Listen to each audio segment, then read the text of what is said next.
Irmãos e irmãs, nesta festa do batismo de Jesus, nós encerramos o tempo do Natal.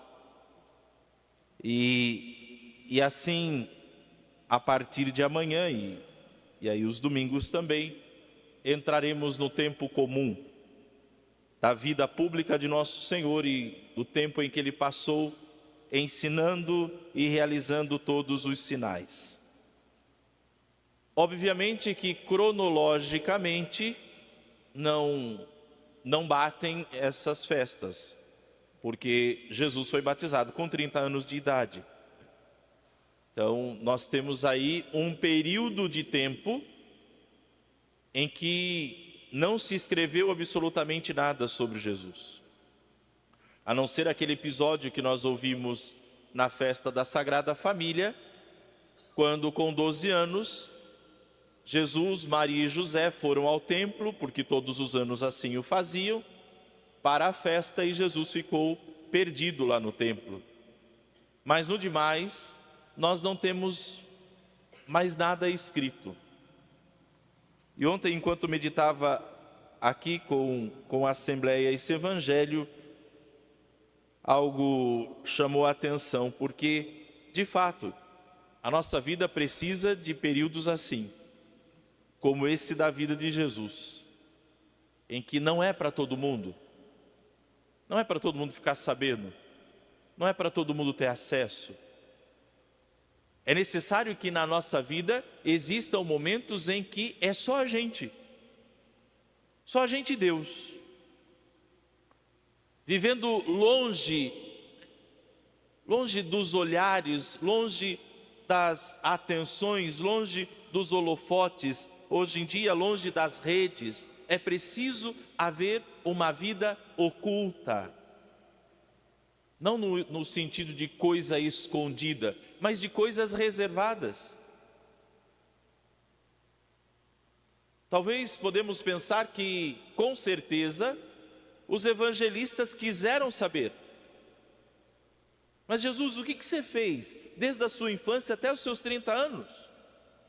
Conta para a gente poder escrever sobre isso também. Eu não estava lá, mas eu sei. Jesus deve ter olhado e disse assim, viu? Não interessa. Não interessa. O que precisava contar, eu contei. O que eu não contei é porque você não precisa saber. E nós precisamos nos dar o direito disso, sabia, filhos? Nós precisamos nos dar o direito de não ter que contar tudo o tempo todo para todo mundo. Nós não precisamos nos sentir obrigados, porque o mundo faz as pessoas se sentirem assim, ao tempo todo ter que estar contando para os outros o que você está indo fazer, aonde você está indo, com quem você está indo e por que você está indo. Você não precisa falar. Existe algo que se chama privacidade, intimidade. Durante a maior parte da sua vida, Jesus viveu somente ele, com a Virgem e São José, numa carpintaria lá em Nazaré. Sua vida oculta, sua vida normal, de um carpinteiro, como todos os outros trabalhadores daquele tempo. Deus se deu o direito de uma vida reservada. Deus se deu o direito. Isso é importante.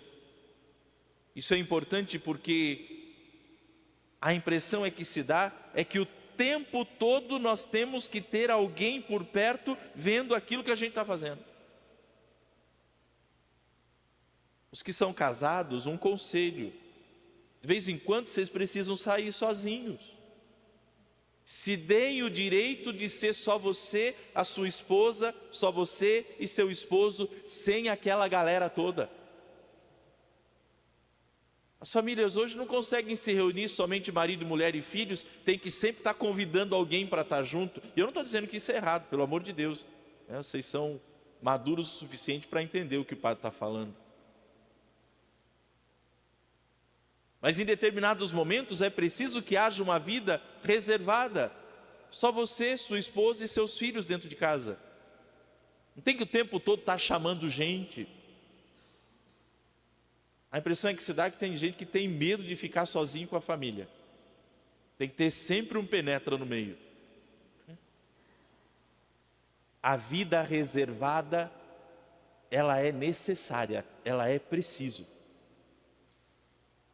Jesus se deu esse direito. Quando apareceu para ser batizado no Jordão, já tinha 30 anos. E ali iniciou a sua vida pública. Dali então, nós sabemos tudo sobre a vida de Jesus. Sabemos tudo. E tudo começou com o seu batismo. Pois diz o evangelho que nós ouvimos: quando todo o povo estava sendo batizado, Jesus também recebeu o batismo. E enquanto rezava, o céu se abriu, e o Espírito Santo desceu sobre Jesus em forma visível como pomba. E do céu veio uma voz: Tu és o meu filho amado, em ti ponho o meu bem-querer.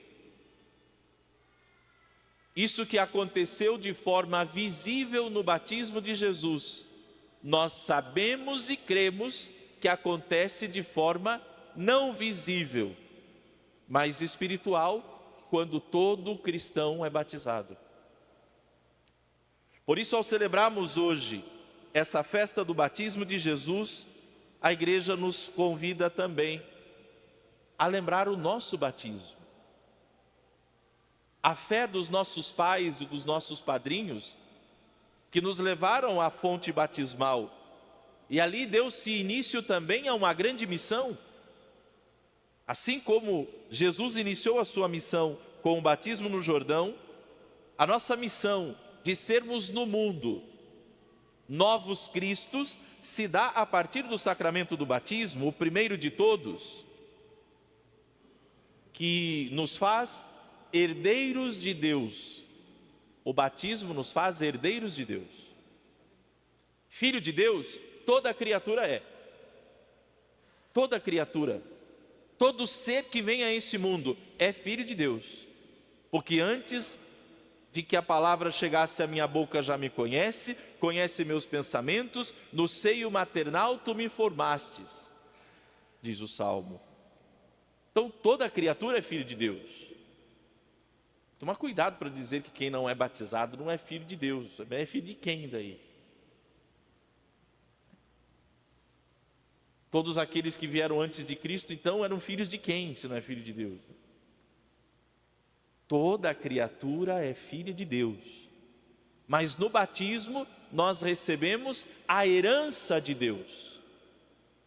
É como que se, no dia do nosso batismo, fosse escrito o meu e o seu nome no testamento de Deus. De toda a herança que Deus tem, de toda a riqueza que Deus tem, nós como filhos somos inseridos no testamento e nos tornamos herdeiros de Deus. E aí então participamos da graça da vida eterna que Cristo conquistou para nós. Mas o batismo não é simplesmente um rito, não é simplesmente um momento a ser vivido, e que Deus nos livre, mas isso tem acontecido muito, tem se tornado apenas um evento social. Que muitos trazem seus filhos para serem batizados e nem sabem o que é que está fazendo. Me perdoe expor isso assim de forma muito clara, mas é triste quando é dia de batizado aqui nessa igreja. A grande maioria das pessoas chega e fica lá fora, nem na missa entra. Nem na missa entra. Fica esperando a missa acabar para daí entrar para batizar, mas que sentido tem? É necessário compreender que o batismo, ele é um rito católico. É um rito católico, e quem que batiza os seus filhos? Os católicos.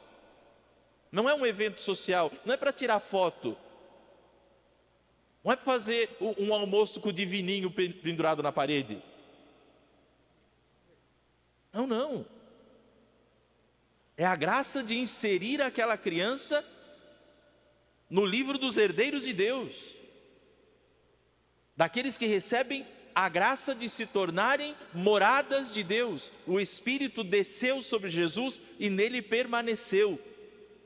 No dia do nosso batismo, pela fé dos nossos pais, dos nossos padrinhos, eles abrem a nossa vida para dizer: Deus, entra e faz morada nesse coração, entra e faz morada nessa alma. Nós nos tornamos a habitação de Deus pelo sacramento do batismo. E a igreja faz isso pela fé dos pais e dos padrinhos. Mas aí no dia do batizado da criança, os pais e os padrinhos nem na missa vão. Que fé é essa? Que fé é essa? Graças a Deus, eu penso que os padres, os diáconos que batizam têm fé. Então aquele sacramento ele acontece por quê? Porque existe a água, porque existe a criança e pelo menos uma pessoa com fé. Porque é o que é necessário para que haja o batismo. Aí começa a celebração, a gente diz: o Senhor esteja convosco. Cri, cri, cri. Não sabe nem o que responder. Gente, essa graça do batismo que nós buscamos para as nossas crianças, não é para a criança parar de chorar. Ai, mas essas crianças choram demais, é porque ela não foi batizada ainda. Ah, não, tem que batizar para não pegar quebranto, né? Eu fui batizado com 18 dias, nasci no dia 2 de dezembro, fui batizado no dia 20. Chorei até os 6 meses.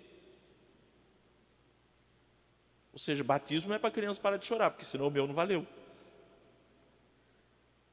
Não. O batismo é para que aquela alma se torne uma morada de Deus.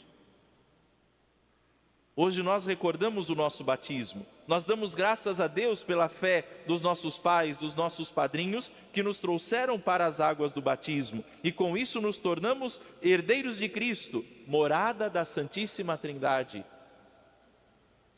E com isso deu-se início a uma grande missão que nós temos. Mas que missão é essa, Padre? São Pedro, na segunda leitura de hoje, nos fala qual missão é. Vós sabeis que aconteceu em toda a Judéia, a começar pela Galiléia, depois do batismo pregado por João. Como Jesus de Nazaré foi ungido por Deus com o Espírito Santo e com poder, ele andou por toda parte fazendo o bem, curando todos os que estavam dominados pelo demônio, porque Deus estava com ele. Essa é a nossa missão: andar por toda parte fazendo o bem. E na segurança de que Deus está comigo, na segurança de que Deus está com você, nós temos a capacidade de curar os que estão dominados pelo demônio. E tem tanta gente dominada pelo demônio. O demônio da rabugentice, o demônio da murmuração, o demônio da falta de fé, o demônio da falta de esperança, o demônio que deixa as pessoas mudas diante de Deus, que não ajuda as pessoas a rezarem. E eu e você, cheios de Deus, nós temos essa missão de libertar essas pessoas de tudo isso que as afasta de Deus, de curar todos aqueles que estão maus. Mas como é que nós podemos fazer isso? Deus está conosco. Deus está conosco. A graça de Deus está sobre nós.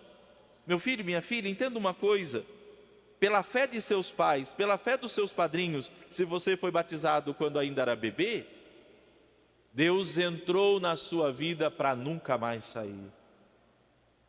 Deus me escolheu, Deus te escolheu para ser a casa dele.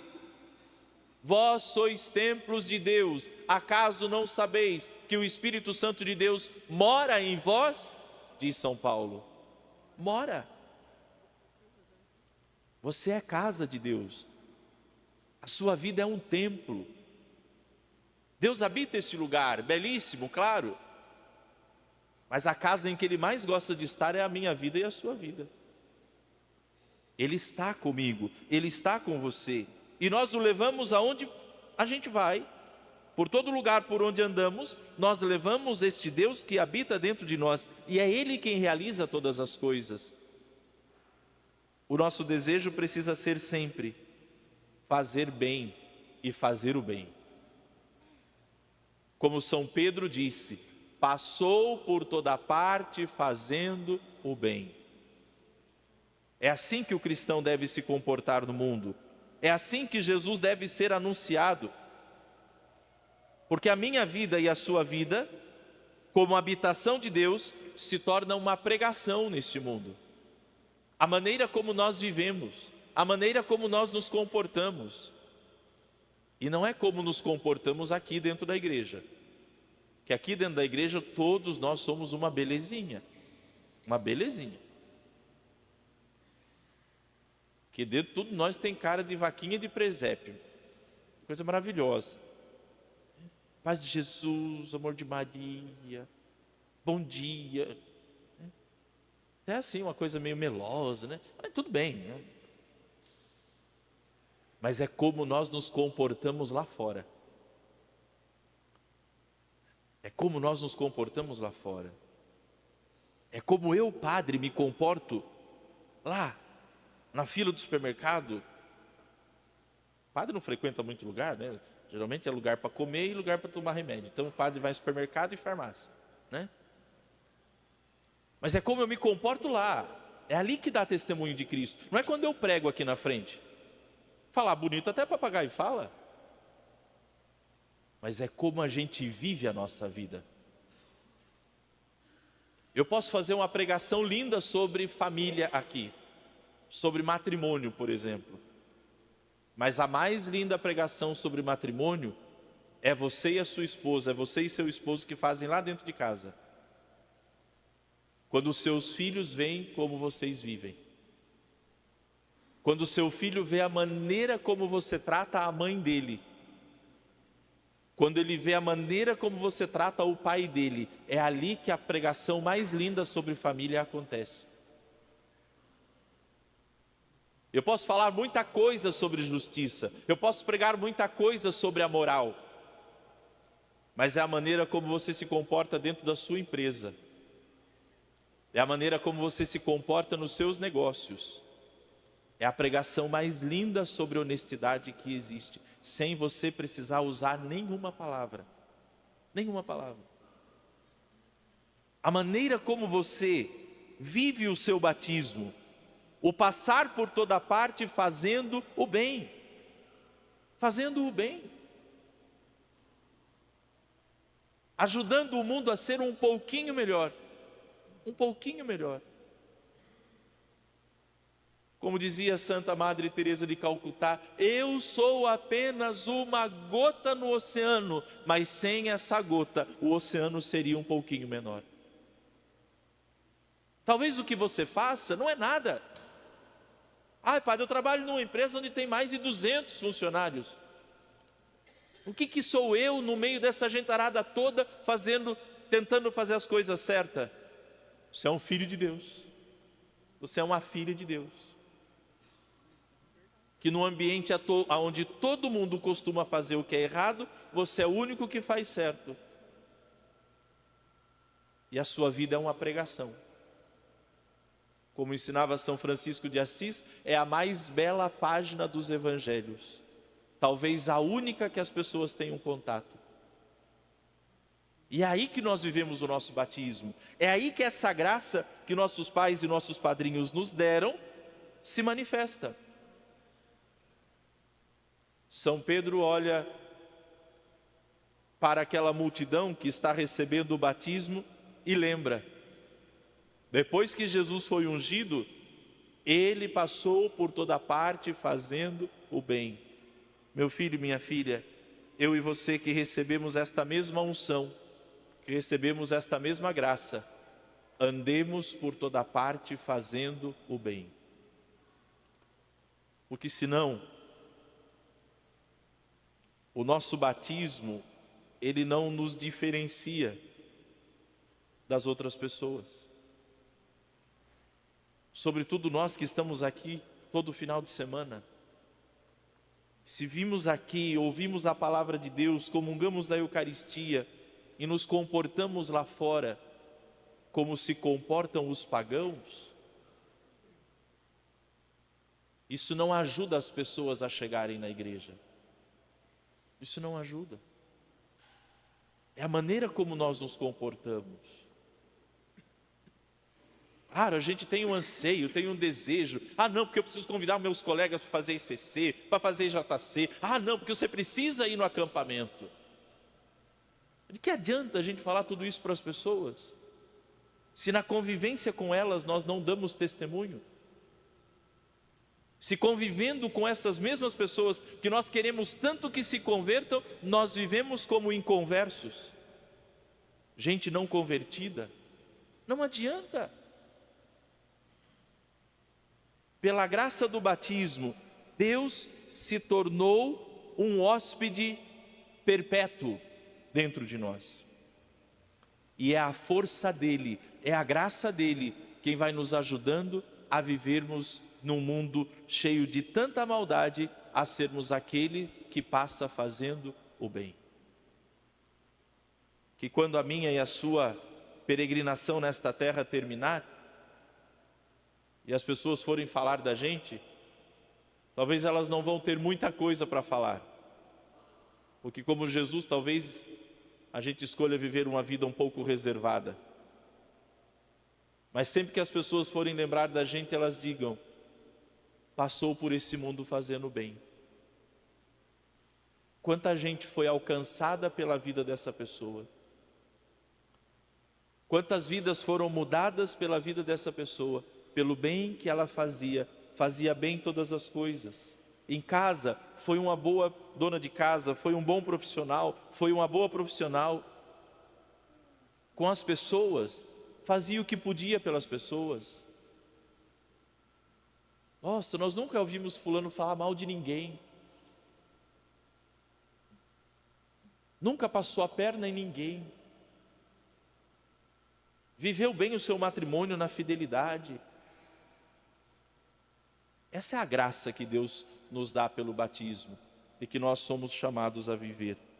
Peçamos à Virgem Maria que nos ajude a sermos bons cristãos. Talvez seja um pouco pesada essa palavra, mas fazer valer a pena a água que jogaram na nossa cabeça. Fazer valer a pena a água que jogaram na nossa cabeça. Quando nós passamos por esse mundo fazendo o bem, nós honramos a fé dos nossos pais e dos nossos padrinhos. E hoje é um bom dia para rezarmos também pelos nossos padrinhos e madrinhas de batismo. Gente que talvez nunca mais voltou numa igreja. Gente que talvez já esteja até no céu ou em algum outro lugar. Mas que foram um instrumento de Deus para te trazer à igreja, para te apresentar essa graça. Que na hora em que nós nos lembrarmos, aqueles que os padrinhos já são falecidos, que na hora em que nós nos lembrarmos na oração eucarística, você lembre do seu padrinho e da sua madrinha de batismo. E agradeça a Deus pela vida deles. Porque graças a eles, você é cristão. Graças a eles, Deus entrou no seu coração para nunca mais sair.